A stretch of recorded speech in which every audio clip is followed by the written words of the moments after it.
How's everyone doing? Welcome to Legendary Talks with me, Legendary Damon. Chandra, what's up? How are you? I pinned so easily tonight. How you guys doing? Very excited about tonight's guest, my very good friend, Legendary Estelle.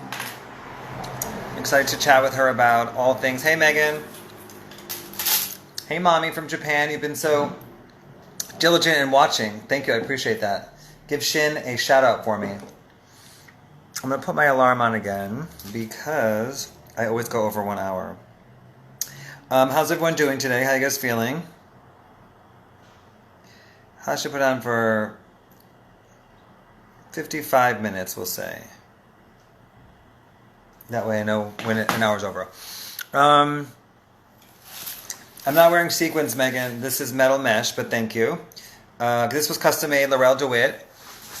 This is Versace. You know, and these gloves, I like them. I don't know why, I just like them so much. How you guys doing today? It's Friday, let's act like it. What are y'all drinking? Vodka soda for me, Belvedere and soda. Exciting over here. What are you guys drinking? What's up, guys? I'm about to talk to Estelle. Very excited. Longtime friend and icon.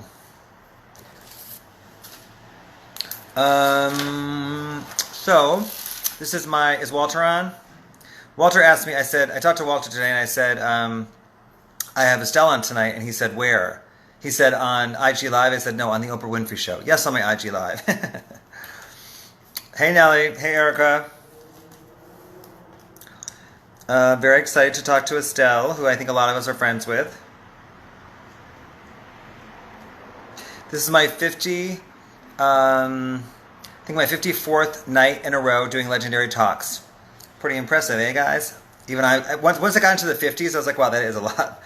And I'm not stopping until the quarantine is over. I'm doing 7 nights a week until the quarantine is over, just so y'all know. Nellie, how are you? I miss you. What's up, Terrion Taylor?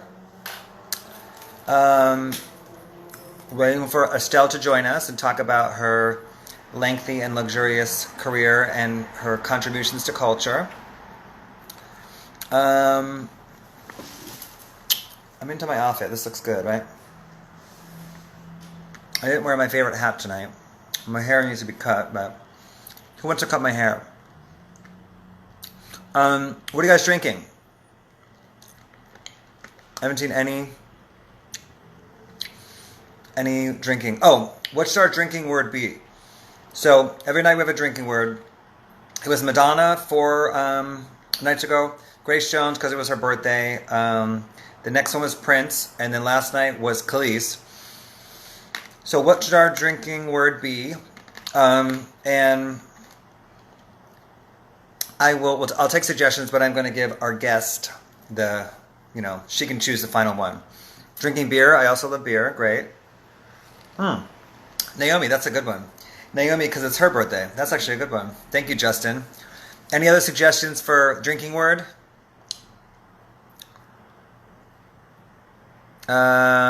Luxurious, that's a good one as well. Gold, those are all good. This is fun. What else, guys? What are some other... Should we do Oprah Winfrey? Because Walter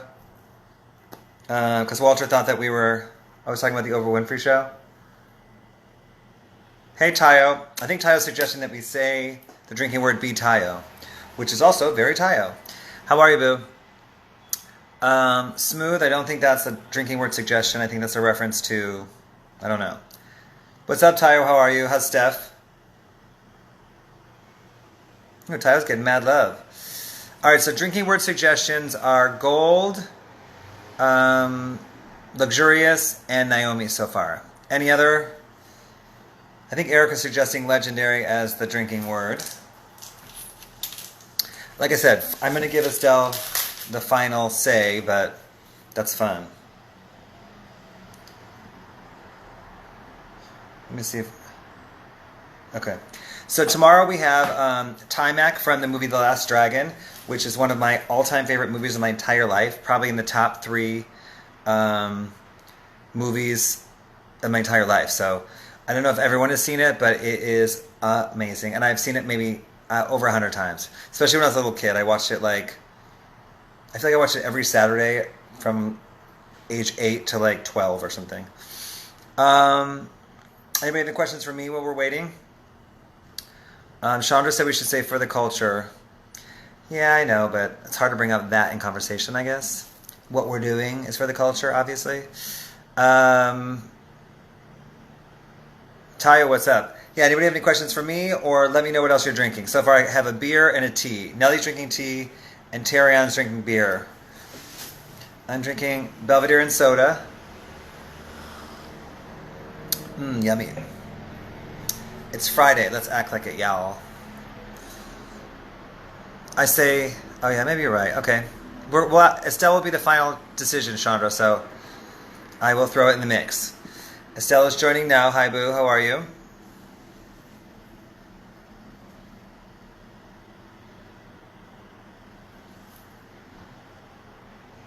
What's up, Erica?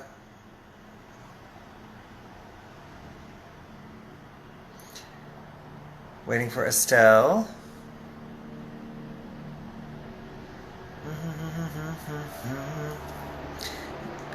Estelle, you have to ask to join. You know that, right? Or do you want me to ask you to join?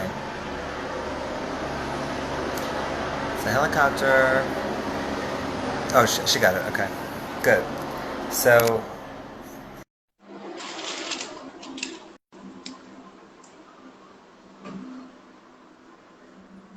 Hi. What did you say your name was? Excuse me? You know what my name is, damn it. Estelle, last name please. Estelle. What'd you say? Estelle. There's no second name, darling. Estelle? Oh, Estelle? Oh yeah, I see you. Okay. Wow. Yeah, I do see you. Please enter. You're welcome to come in and chat with the legendary being on Legendary Talks. How are you, my darling? Wonderful. You look great. You're in my signature colors. I love it. Thank you. I dressed up for you, of course. Thank So, you. first, we do a drinking game, and I have the people choose 4 words, and then you get to choose what we end up choosing. So, Okay. it's Naomi, luxurious, gold, or for the culture. What of those 4 words should be the drinking word? Gold Okay, so gold is the drinking word for tonight. So Okay. I'm wearing gold. There you go. Drink. Cheers, boo. Cheers. I have water today. Oh gosh, only water. I wore my Converse though. I'm in that type of mood. So let's go. Got it. So just so you guys know, when Estelle wears her Converse, that's code. I tell her, you wearing Converse, you're gonna have some fun tonight. When she wears her Converse, she stays all night, and has fun. So, how are you feeling? I'm feeling great. How are you? I'm really good. This is my 54th Legendary Talk in a row. Wow. I haven't stopped. I'm not stopping until the quarantine's over. I'm doing 7 nights a week. This is amazing. I'm so proud of you. This is so good. Thank you. And we have Timac from The Last Dragon tomorrow. I'm still a cool. fan. Like, I think he's so great. Like, I love That's one of my top 3 favorite movies of my whole life. So. Yeah, for sure. 100%. Okay, but we're not here to talk about me. We're here to talk about you. So, I want to say first that the one thing that I hear about you all the time, and that I also agree 100%, is that you're very, very normal. For being a performer, and for being basically a famous star, singer, whatever, you're extremely normal. Someone was saying it the other day about you, and I was like, I told you many times, but you are probably one of the most normal, famous people I've ever met. So, kudos to that. That's a compliment. That's a compliment. Why do you think that you are considered normal, like in your industry? I think it's because I speak to people regularly. I talk to people like they're human. Yeah. I think the given thing in our industry is that, you talk down to people. That's the way that you kind of gain respect. I don't really believe that. You know, that's never been my MO. I just feel like if you're an arsehole to me, the younger me might have been. Well, that's human. That's human. That's nothing to do with like being famous. Yeah. Yeah. But no, you definitely have an air about you that's very, we're together. Not you're above. You mean so? No, we don't. I don't believe in. I kind of don't believe in that. I just think humans are humans are humans. Although, you know, some people have smoothly told me that I'm quite standoffish, and I don't think that I am. I just think that sometimes I'm just in the sky, I'm spaced out, and I'm being creative or something, and you know, I have my way of doing it, and you know, but everybody gets like that, I guess. I think you're one of those speak when spoken to, but also if you see something exciting, you're a big celebrator. You always go up to people and tell them, Yeah. you know, you're really a celebrator though. So you know, Sure. you know what it is. You don't talk too much. You're not one of those people that's like this. You mean you're like you say what needs to be said. Yeah. That's what you are. Yeah. Okay, so you are from London, obviously. Yay! What part of London are you from again? I'm from West London, West Side. Right. West. Oh, no. I'm just my fingers. Yeah, West London, Hammersmith, Fulham, West Kent. And so the point of this show is to celebrate people that are important to culture. So I always like to ask people a couple of the same questions because I think it's really interesting about them. You know, it says a lot about them. So what was the first song that you really connected to, like as a very young person, like under 10, and not Michael Jackson? Oh, it was Bob Marley. Okay. Bob Marley, and it was Zimbabwe. Okay, cool. I was 3 years old. This is some artist shit now. I was 3 years old. I remember watching him on TV and just kind of like being like, oh, and watching him perform like with his eyes closed, hip dread swinging and losing it. And I was just like, and that's kind of, I always say that's like when I realized that's what I wanted to do. Well, that's interesting because that explains a lot about you, to be honest, isn't it? Exactly. And what was the first album you purchased with your own money? Oh, it was a single. It was De La Soul, Three's a Magic Number. That's a good one. Right. That's a good one. It was at my school fair, and it cost 50p. I feel like I spent all my money in the world, 50 pence. 50 and so 50p is like 50 cents, guys, just so you know. Okay, right? Yeah. And then what was the first concert you ever went to? Oh, my days. All right, I was a late bloomer. I must have been a teenager. It was probably a rap concert. And because all we used to do was go to church, right? When I was a kid. So, like, I think it was probably Common. Oh, that's a great one. Also, great one. Which is wild, like, because like I'll say go to as in like go to and just watch. I've been to many, but go to like paid my money, went with my homegirl and watched. You and I was like 17, 18. I was grown. And then when did you start singing? Like when you were little, like when I was young, I was like 7 when I sang my first solo. And that was wild. I didn't know how good I sounded. My mom was just like, yeah, you sounded. She always had this thing when she says to me, don't you know you sound good? And I was just like, she told me this the other day. I was like, no, I did. I just thought. She just assumed that you knew, right? Yeah, kind of thing. I was just like, all right, well, I guess I sound good. But yeah, I never really put it in my head that I was a good singer for my whole life. Because there were always people that could sing better than me, like my cousin, my friend Yanette, and like she used to sing in church and she used to kill it. And I used to be like, I don't do all the things and all the riffs. And my mom was like, it's the sound of your voice, the actual tone. Like, don't worry. You have a great tone. Yeah. And then when did you realize kind of that you had something special, whether or not be like the best voice in the world, but like get something special? I think it was when I had a song called Just Because. And it started to become like a little female empowerment anthem at home for the women. And it was like, just because I gave you my number, it don't mean I got to stay under. You met me like me, so discover what you really want. Bars and lyrics. I used to be a pure rapper, so like the hooks were just like hooks to get to the next verse for me. And like that was one song, and it was like women on the scene in the UK rap scene were like, yo, you really wrote a hook and more than just a verse, like you did a whole song, and people are singing along and. You know, and I was like, okay, this is something, you know? Then something clicked, right? Yeah. So my thing is, you know, you always say that you start off being a rapper, right? Yeah. So you start being a rapper, which is, even I'm not really familiar with that part of your, you know, I always say it, and I'm like, so what was that like, and what was kind of like the hump that got you to be a singer, over to be a singer? This is the thing, I write all my songs like I'm rapping, like, just period. So I've never really stopped. But like for me, I think it was one time in a session with John, and I wrote all these amazing singing songs, and John was like, why don't you just sing? And I was like, because I have to rap on everything. He says, why do you have to rap on everything? And I was like, because I'm a rapper. He said, you're also a singer with a really good tone and a beautiful voice, and you do it really well. Why don't you just sing? He smoothly said that to me, like, and I was like, You're like, okay, then why don't I? Yeah. But first of all, John who? John who are you talking John about? Legend. John Legend. Yeah, there you go. So thank you. She's like, John. John Legend. John Legend. So, first of all, he has a great, I think he has one of the best tones as well, John Legend. Yeah. His voice, how did you all hook up and how did you meet? Like, how did that come about? Oh my days. Okay, so I met John pestering Kanye. I always tell the story about meeting Kanye in Roscoe's, right? But that wasn't the reason why he got on the record. I met John when I was looking for John via Kanye. Like I was chasing him down because I heard his voice on the mixtapes, right? Yeah. On what was it So Good mixtapes, you know, like the ones right before his album came out. Yeah. And I was I was in LA recording my album because I've been independent since day one. And I was recording my records and living my life. And so I say to him, like, yeah, I really want to work with John Legend. And he was like, you know him? And I was like, yeah, that man's voice is incredible. Da, da, da, da, da. And so we introduced to each other. I had a song written, I had the parts ready, and I said, hey, here's a song. I have the hook. I'd love it if you'd sing it. Here you go. And he said, leave it with me. And I was like, cool. So I left it with him.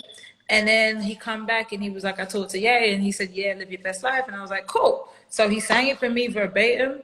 And there's a couple of records that I've done that made me feel, you know, that kind of like, I should say this because it changes the narrative a little bit when it comes to me with John. People think that he comes and he writes all my things and then I blew up. I write damn near everything. I come in the studio with full ideas. One of the only records we've done sitting in the room together was the two records we've done sitting in the room together, and I take the lead on them, was American Boy and Come Over. And, you know, like, and Come Over is mine because if you know me and you know my blueprint, come on, guys, you know. But American Boy was, we all sat in the room and we wrote that together, and it was just, you know. So he, you know, I've always written hooks and written songs and written things, and I think on that first album, Shine, the other record he loved of mine that he just sang verbatim was You Are.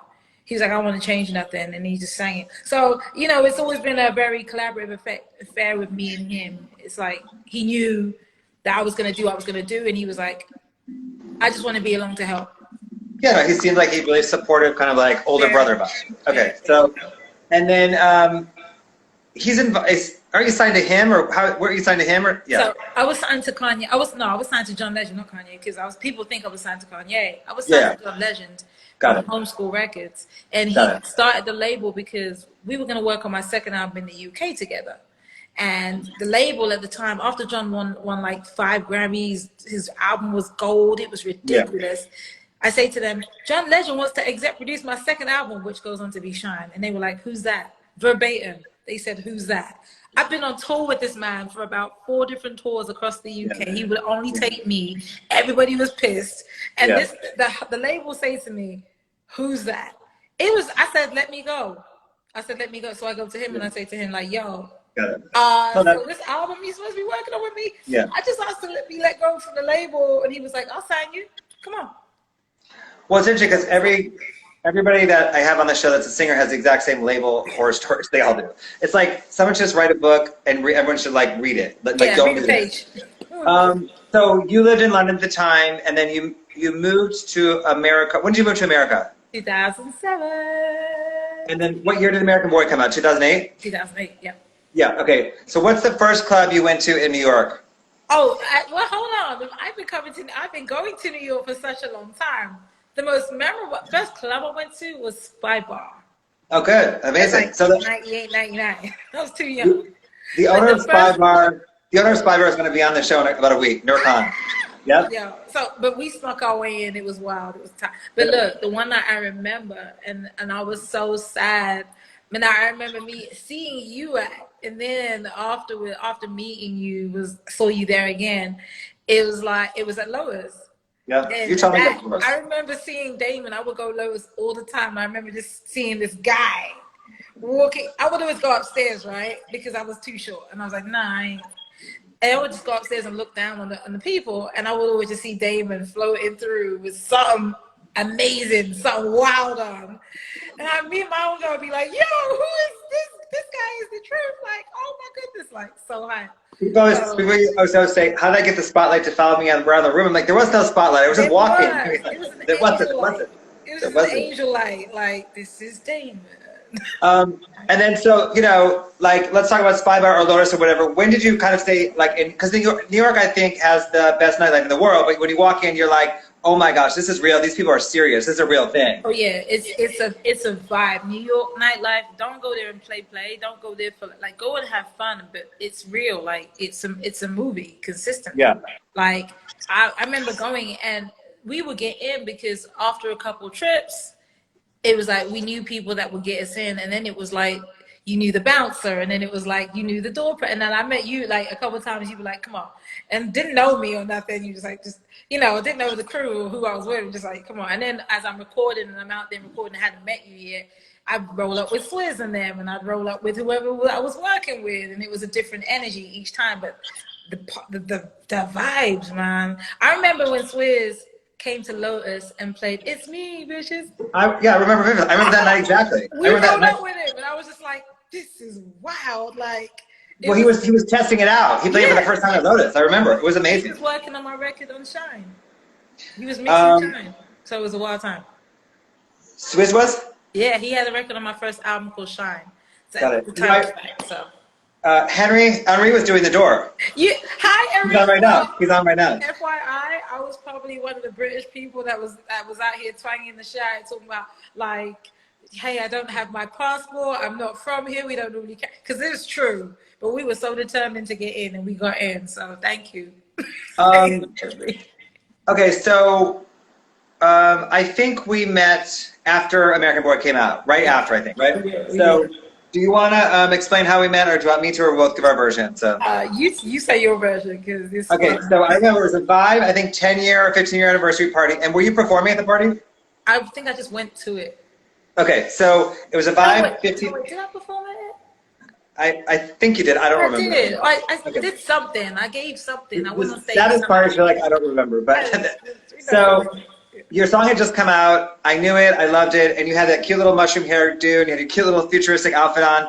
And after I think you performed or something. And I just remember we kind of like locked eyes. And I think I just came up to you. One of us just came up to the other one and introduced ourselves. Yeah. And to be honest, we've been friends ever since that moment. You mean? Quite literally. I was like, I love you. And you were like, I love you too. You're amazing. I was like, okay, good. And then I remember feeling very overwhelmed walking through the crowd.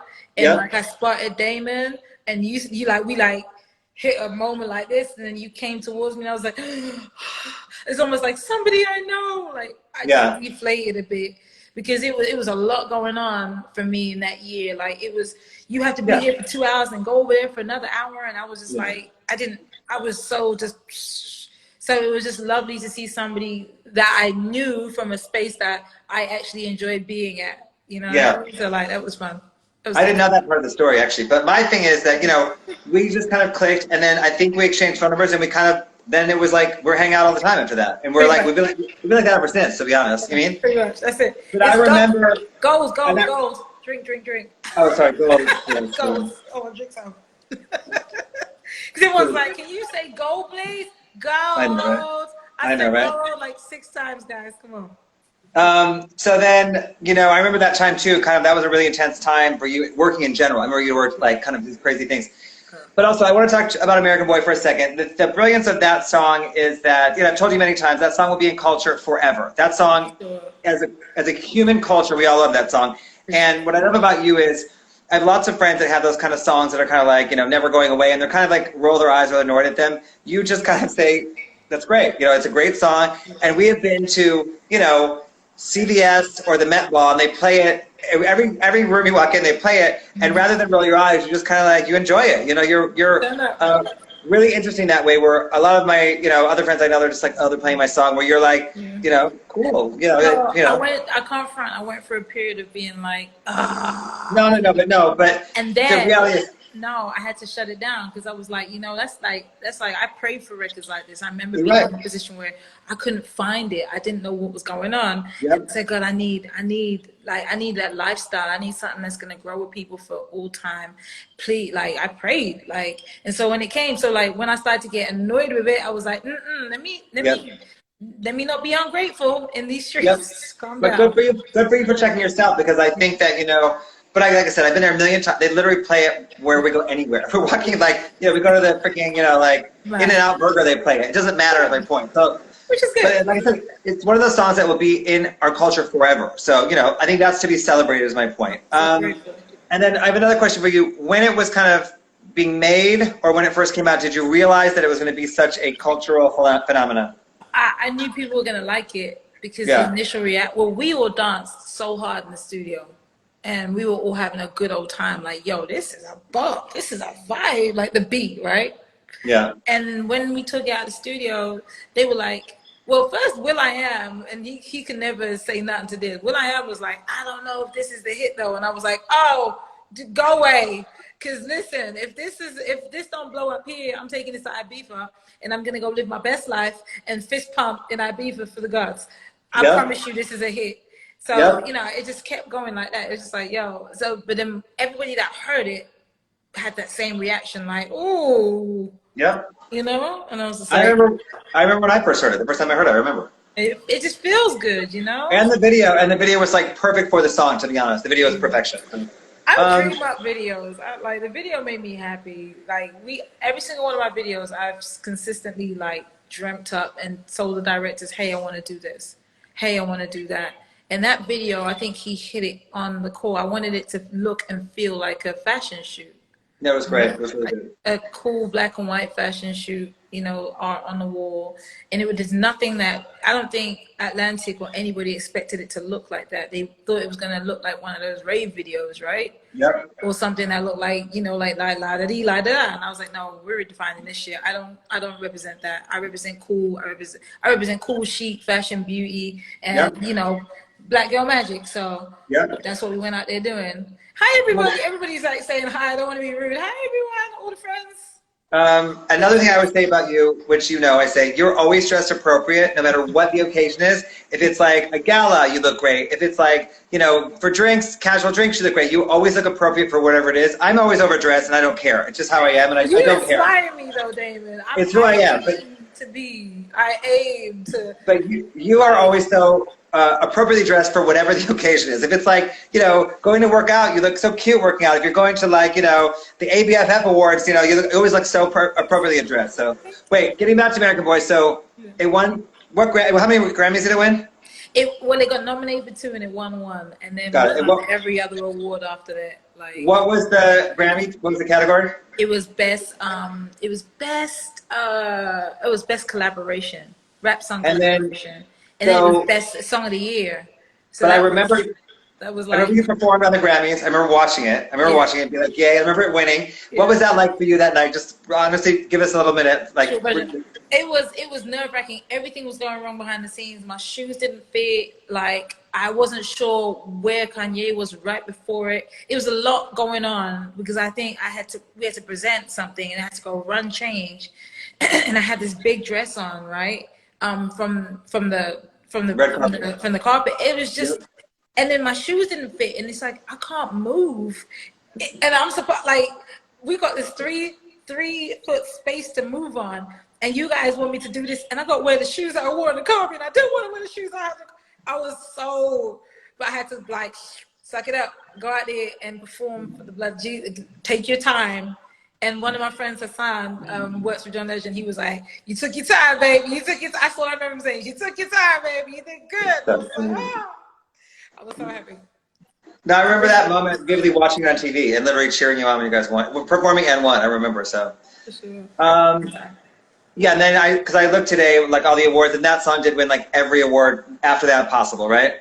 I have been and it's not just American Boy. I have been all around the world and I on every record I've done. I have never not performed in every single part of every continent in the world on every album. And my American Boy was the push out for that, was the catalyst for that, was the No, it was a great introduction. I would say it's a great introduction to like America of who you were. So I think. Sure. And then one more thing about that, we'll move on, is that I was at your house in Brooklyn. And I think you were moving, we're kind of hanging out, and so I look over there, she has her bookshelf, and she has like some newspaper sitting there, and her Grammy's sitting like in the corner over there. I'm like, in our country, these are a really big deal, boo. Like, this is an actual Grammy. I'm like, look, I'm this person. That's the only award I kept, right? yeah. I sent every other award back to my mom, so I didn't really have a frame of reference to like say, yo, let me put all these awards someplace. I was just like, all right, well, this is the one. I guess I should take care of it. I was like, in our country, we things that are big. So I'm like, so now obviously she's protected. So then, okay, so then I think, the world became familiar with you, and then you released All of Me was next, right? Yeah, All of Me was next with Thank You and Break My Heart. And also, the thing about you, which I was thinking too, first of all, you release, you do albums, you don't do singles. You make a full album. Yeah. We know all of your albums. I have them all since we met. I listen to them all through and through. I know them all. And, to me, the singles are cool, but the whole album itself as a whole is really cool. You're one of those artists, and you're the last era of people that do that. Yeah. So, like, like the next era after that was like they just do singles now. So you still, to this day, you still make full albums, which I really appreciate and love. So I mean, granted, they're shorter now. But it's still the same. You can listen to it from beginning to end. It has a point and a vibe and everything, and feeling different emotions, everything throughout the album. So for sure, I still feel like, again, there's like, I don't know how to do it, like, in the sense of like, it might feel old school, but like, people, I don't think it's old school. I think it's just good music. I just think people deserve a body, and people want to hear a body. Low key, you want to hear a bunch, even if it's not in order, even if it's just, like, I'll play the bits when I want to play them, but like, you want to hear the whole thing. And to me, that's how I make music. I can't just go in the studio and be like, hey, there's one really good song, go. Yeah. Do you prefer recording or performing? You have to choose one. Or writing, recording, or performing. Like, writing, recording is one. Or performing? Yeah. It's like, it's fun this time. Like, I've been in the studio a lot with either friends or for various reasons. I hate the studio. I don't have the attention span for it. I'm like, it takes 9 hours to do something that's like for 30 seconds long. I'm like, I can't stand the studio. So me personally. I know. Look, for me, you know where I hit that goal point? Gold, guys, gold. You know where I hit that goal point? You're good at this. I changed my entire recording experience around. So like, I do daytimes now, and I do a set amount of hours in the day, and then I cut it. I don't sit in the studio all night. I got other things to do. My life has evolved and expanded into I have other things I do. So I can't sit in the studio all night and then maybe go to set and then go to, I can't do 50,000 things and still get out the quality I want. So I've challenged myself and gotten it down to a point where I'm like, oh yeah, this makes sense now. I can do this. So like, I will go in the daytime. Yeah, more like a real structured job. I get it. Yeah, like, they're always smoking weed. It takes 12 hours. Like, what the heck? Come on, let's go. You mean, I'm like, I can't do it. Like, to me, I used to be able to hang out. I don't smoke weed in the studio. I'm not, I've never been that artist. I don't drink when I sing because my voice goes. Like, it's some things that just don't work out for me, period. Right? Yeah. So, like, but when I'm in them 4 or 5 hours in the studio in the day, it's magic. I am free. I let it grow. And then I'm like, okay, cool. Back to what I had to do next, Yeah. Because I had to create some kind of balance. I was like, everything was so immersive. You know how this gets, like, and even if you nightlife, you get lost in it to a degree.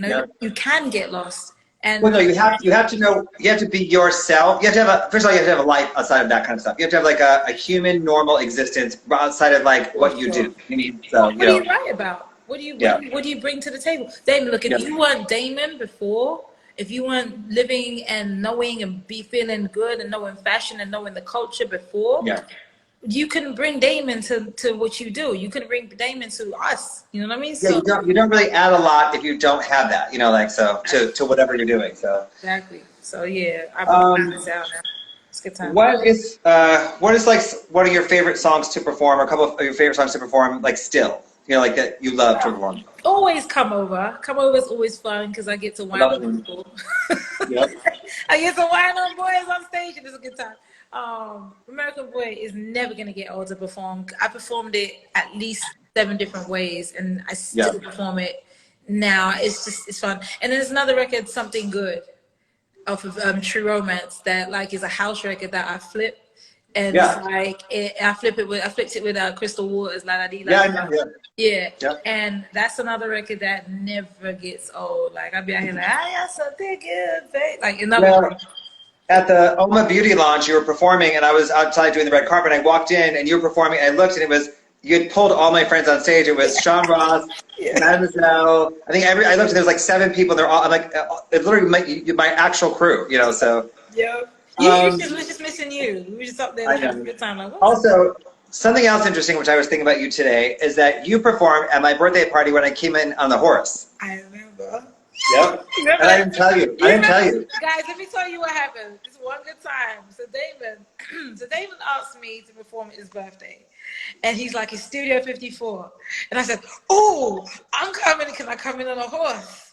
And he looked at me and he was like, he must have said, I told the people, my team was like, yo, ask him if I can come in on a horse. He was like that. And he never got back. And I was like, that must mean he's coming in on a horse. Because I was like, and I was so happy because Damon understood the Studio 54 reference. There are so many people that don't get that and will never go that far. And like the fact that I was like, nah, my first thing was like, I want to come in on a horse to perform. And you were like, first of all, it's my body. I'm coming in on a horse. I was like, like it made me so happy. Like you have no idea. And the whole team knew what it was. We all dressed down. I was giving Grace Jones. My manager was giving John Trevor. It was just like it had the white. It was a good time. It was a good time. Well, I just say this about the White Horse that people that did know, we did a run through and stuff. Like people that were even working on it, their jaws still everybody's jaw hit the ground for real. That's a true story. But David, if you do it, you gotta do it for real. What are we talking about? Listen, I would say if I'm gonna do it, I'm gonna do it. That's it. There's only one way. So. And this is why I love you. This is why. I love you too. Okay, so then you also the next album is True Romance, right? Yes. After All of Me, it was True Romance. Yeah. Yes, and then what was that? That was with Conqueror, right? That was with Conqueror, yeah. Yes, and that to me is was another kind of big moment for you. Like each album is a big moment, but like that was a big moment for you. I think that you were on Empire at that time, and that song kind of took a life of its own. Yeah. And then didn't Prince call you? Prince called me, and and when I told you it was the most settling, the most like I'm doing the right thing, because at that point we went independent. We were like, right, look, Atlantic is changing. I've never been scared to be asked to be let go. And we left the label, and it's so much love over there still. People still thought I was signed to Atlantic. It was wild. And I was like, no, this is just me on my label with BMG. And, we did it like distributed through BMG, but we did all the work. So so we put it up, and we went ham, and we put the album out, and then Empire happened and Conqueror. And Prince calls me like the day after Conqueror releases. And he's like, that's it. And I'm just there like, hold on.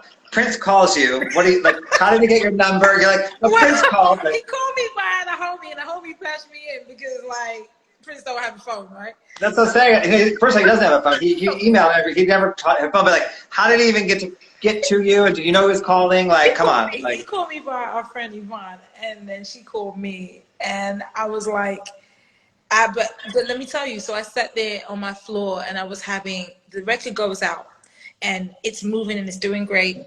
But I was having like one of those weekends where you're like, did I do the right thing leaving the label? Oh my God.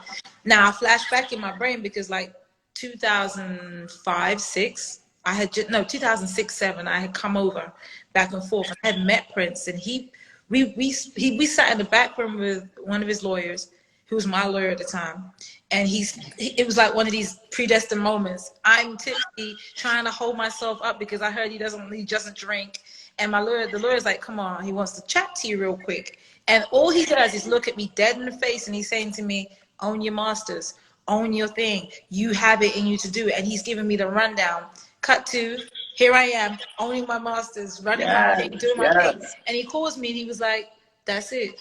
This is this is who you are. This is where you go. You do this. You do this.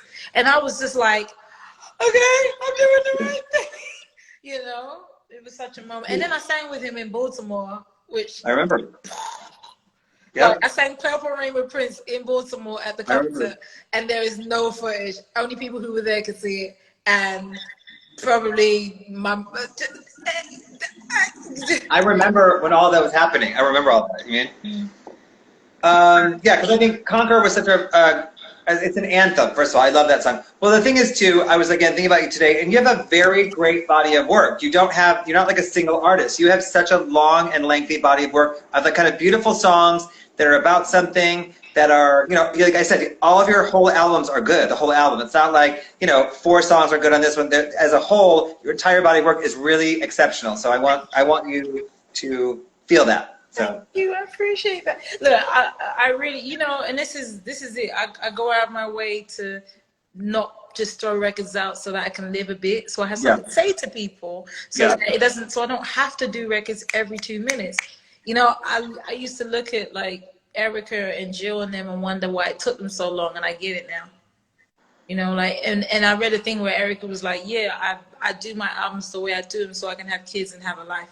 Yep. And for me, it's not necessarily so I can have kids and have a life yet, but so I can live, and so I can soon come. Talking, soon come. But when I'm talking, I could say something that's gonna stay with you, that's gonna be with you, that's gonna stay in your lifestyle. That's real. That's real. Something that's real. Yeah.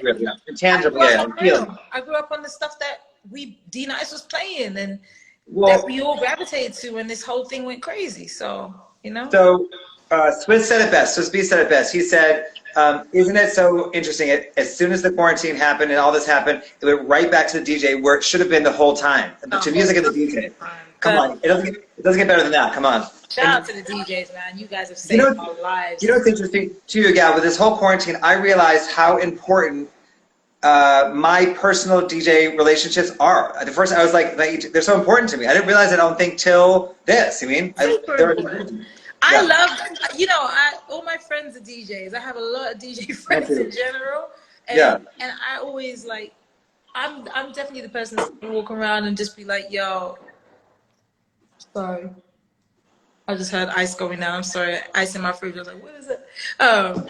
No, I'm the person that's always bigging up my DJ friends and where I can, just, shouting them out and making sure that they know I mess with them. I show up for them at their events. And yes, you do. You're very supportive. Yeah, but my friend, I love Kiss and MOS. I actually like them as humans. I love Trauma. I love, I love all, and to me, there is some Goldfinger. The whole thing. D-Nice is my brother. Right. D-Nice, Big Boogie, Max Glazer, they're actually my friends. You know what I mean? Olivia Dope is on here too. Olivia Dope is on there. She cool as hell too. Miss Dawson. Actually, Estelle, I remember you when she started. You were really supportive of her. I remember that. Yeah, I love to see people who love music, and I actually like them in real life. I support the crap out of them. It just so happens that they're incredible DJ. I'm my DJ Torre. He really cool. I can't know Shahar. Erica, the DJ, is on here too, and her husband Juba the Pro. Okay, so enough DJ shout outs. We love DJs. We all get it. So who did you kind of look up to? You just mentioned Erica and Jill. I know that you loved Mary J. Blige like I did, but who did you look up to kind of when you were finding yourself? I cannot front. Musically, business wise, it was Puff and Jay-Z. Yep. And so it freaks me out that I know that. I know, right? I know. Every day I'm like, oh, what is my life? It's so great. I know. It's so crazy. And then, but also Missy, because I think she did something for female artists, for just music, period. She just came out here killing. And then, there's so many, musically, there's so many, it goes down to the Clark sisters, it goes over to reggae artists, Dennis Brown, Freddie McGregor, all of them guys, Buju and Beanie, Bounty Killer, and even up to the newer guys. I'm a big fan of Conscious. I love Popcorn. I love Busy. Busy's my guy. It's a lot. I love all of this. I love music, and they gave me my space. And then, who have you met in your? You posted a picture of you and Grace Jones the other day, coming off of some award or something. You guys were arm in arm. I was like, I love that photo so much. But who have you met? Give me 1 or 2 or 3 that you're literally gagging over. I cannot believe this is happening. Obviously Prince was a moment, but Prince was one of them. Yeah. But I cried real tears, and my sister wondered what the hell was wrong with me. She was like, "What's wrong with you? Why are you crying?" when I married Mary J. Blige, I met her in London, and we had to host at the same club. And no, she was hosting at a club, and she was like, Estelle's here, tell her to come out. And we were sat at the next table, and I just did not know what to do with myself. I sat down and I cried in the club. And then I drank some more champagne. And she kept asking for American Boy to be played. And I kept being like, no, play. My sisters and everyone were around like, yo, it's Mary J. Blige asking for your record. They're like, that's our sister. That's our sister. Like, crying. Boiling. My sister looking at me like, what's wrong with you? You should be happy. I'm like, I am. It was a wild time. Mary J., I had a complete. And then anyone else? Because then I'm going to remind you of a story I want you to tell. Oh, no. Let me see. Oh, Stevie Wonder was another one. You're like, oh, Stevie Wonder. Gosh. And you're like. Stevie. And again, since then, I've been around Stevie, and I still am like, Mr. Wonder. Yeah. I'm still that, because I don't care. I was 0.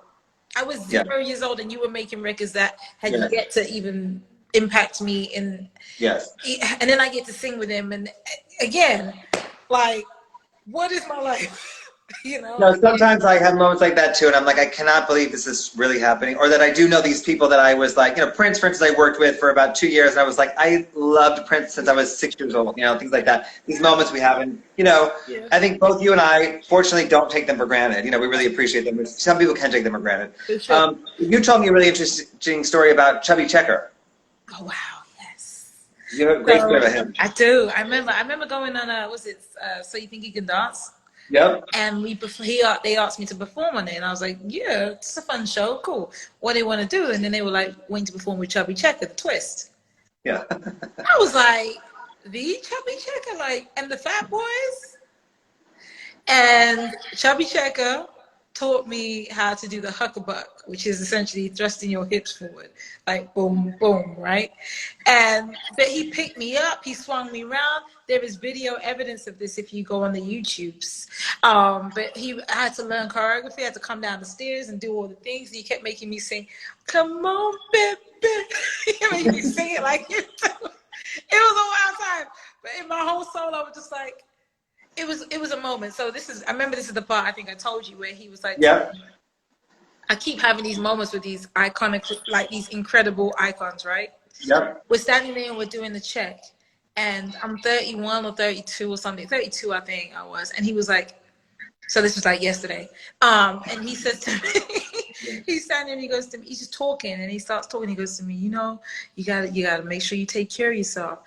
You know, like don't drink, don't smoke, don't be out here doing these things. You know, like it's your money online. You don't want to be out here making snap judgments. Don't be out here like letting people run over you. And he was just giving me so much game as far as like, yo, get your times together when you record your records. Stay in the studio, do what you have to do, and leave the studio when you gotta leave. He said, when you leave, the party's over. He said, you are the party. When you leave, the party's over. You ain't gonna stay there all night. You ain't gonna do none of that. And I was just like, just listening and absorbing. I love that part of the story, that he was really trying to, mentor you in a bit, or tell you these really important things that he's lived, 50 years longer than you or whatever. He just came out with it. So I always look at things like that, like divine. I needed to hear that. I needed to hear that, and I needed to hear that. And he gave me the clear, pure thing that I needed to hear in that time, because I was going through a whole breakup. I was in every club I could think of every night, trying to just not think about it. We were there together, but I was overdoing it. Honestly, I was overdoing it in some points. And he was like to me, and when I had to come back around this, he was like to me, yo, he was like that, snap out of it. And I snapped out of it. Good. Yeah. Wait, you snapped out of it because Chubby Checker told you to. That's why I figured that.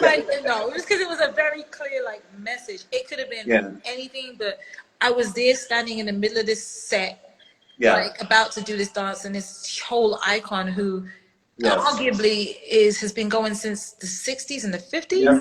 I think 50s. I think 50s, yeah. Gave me some gems on how to do it, how to hear it in 50 years' time.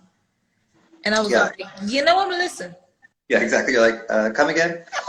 Makes sense. Shout out to Jonathan Mannion. He just got on here. We both love you. Hi, Jonathan. I did him about a couple weeks ago, and ours was so great. I want to do a part 2 with him because it was so long and amazing. Sure.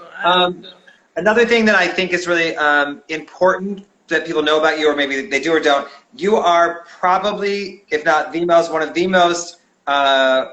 One of the best things you are at is warming up a room, like in a way that, I've seen you perform for, a room full of 75-year-old white old men that have no idea who you are, and you warm up a room like I've never seen anybody, really, to be honest. It's definitely one of your strengths as a performer, if not, and you may be like the best at it out of anyone I know. Like, it's so amazing how you can warm up that room, and it's funny because you're relentless. If they don't warm up, I've never seen you not warm up a room. If they're still dry, you're like, get up. I mean, like, we not here. I didn't come here for my health. You're so good at that. You are so good at that. I feel like, look, if you put your clothes on, you got your life together today, and you said, I'm going to leave the house. Yep. Have fun.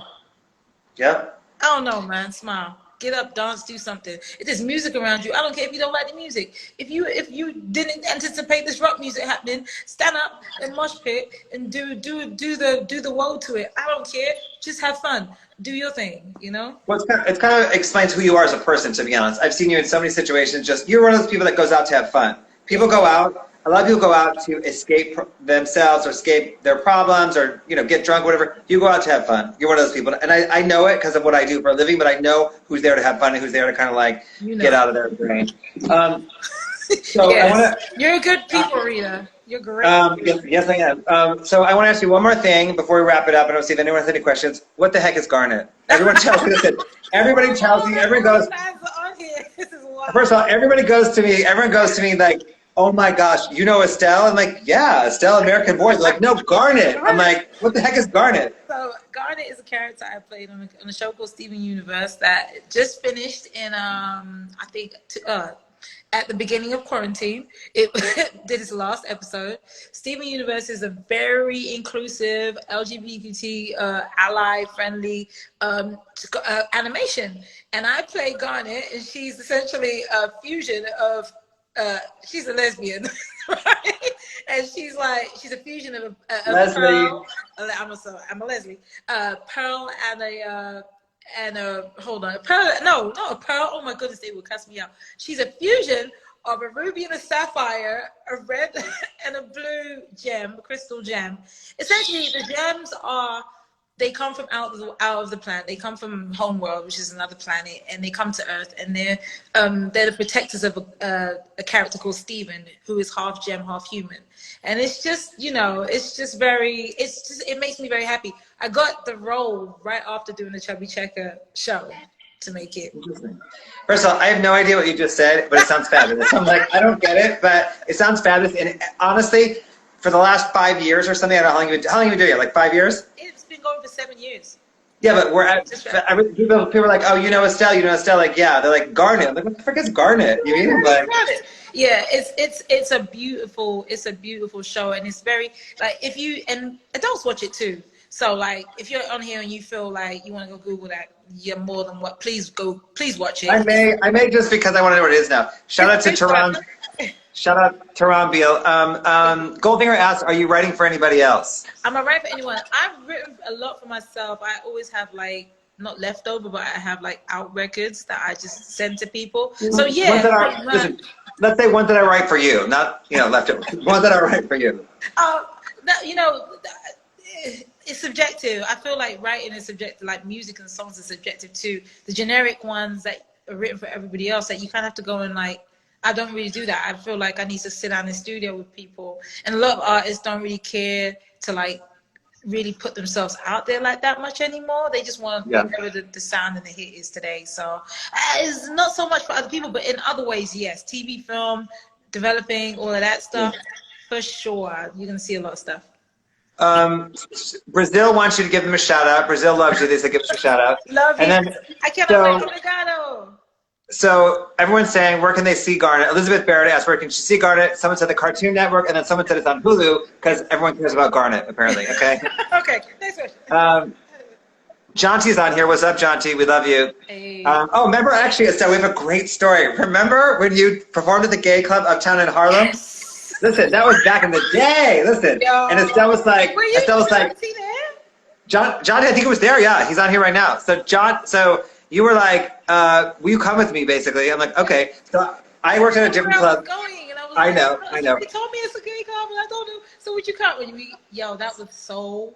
That was a wild night. We got there. I worked at a different party, so I got there at 3 in. You were outside in your car. Yep. We went in together. It was a wild night. That was a fun night. Hilarious. I remember going to the bathroom and then segueing on the stage. I went with you. Yeah. Yeah. Listen. Like, I'm gonna go to the. No, I'm not. I'm going to the stage. Listen. It was so. And another thing I love about you too is that you're not shy.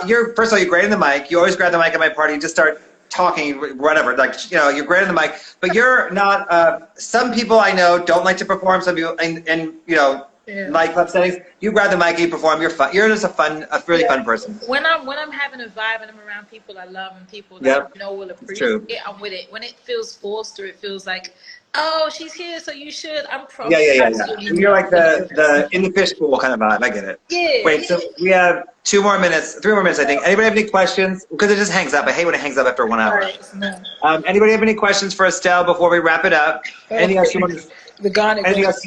Oh God. I know. No, Garnet. I'm not. No, God. Anything else that you want to talk about, Estelle? Of course, I want to do a show someday in Brazil. I've done shows in Brazil. I cannot wait to come back. Working with will.i.am was great. will.i.am is incredible. He's a genius, and it was a fun time. I cannot wait to do more. Was my next project. It's coming soon. I'm almost finished recording it. I've been working throughout the quarantine, so it's coming very soon. Someone saying, please call me. I don't know about that one. But look, Damon, this has been incredible. Good, okay. I'm so grateful for this. And shout out to everybody that checked in. Love you all. Shout out to all the homies that was on here. I can't wait to see you in person.